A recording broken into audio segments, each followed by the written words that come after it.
রথযাত্রার দিন কাছে, তাই রানী রাজাকে বললে, চলো রথ দেখতে যাই। রাজা বললে, আচ্ছা। ঘোড়ার শাল থেকে ঘোড়া বেরোলো, হাতি শাল থেকে হাতি, ময়ূর পঙ্খী যায় সারি সারি, আর বল্লম হাতে সারি সারি সিপাই শাস্ত্রী।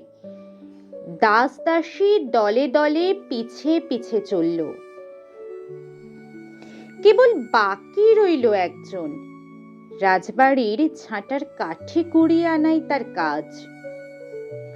সর্দার এসে দয়া করে তাকে বললে, ওরে তুই যাবি তো, আয়।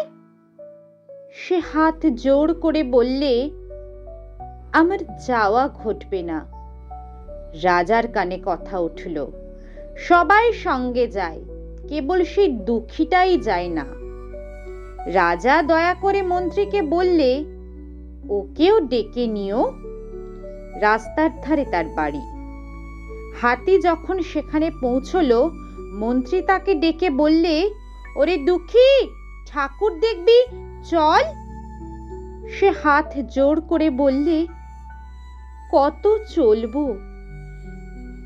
ঠাকুরের দুয়ার পর্যন্ত পৌঁছই এমন সাধ্য কি আমার আছে? মন্ত্রী বললে, ভয় কিরে তোর, রাজার সঙ্গে চলবি। সে বললে, সর্বনাশ, রাজার পথ কি আমার পথ?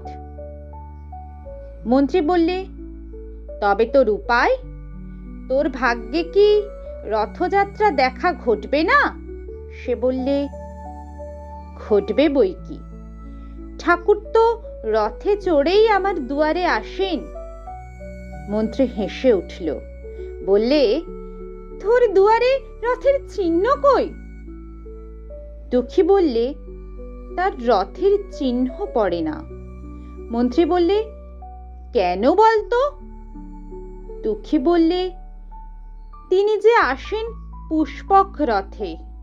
মন্ত্রী বললে, কই রে সেই রথ? দুঃখী দেখিয়ে দিলে, তার দুয়ারের দুই পাশে দুটি সূর্য মুখে ফুটে আছে।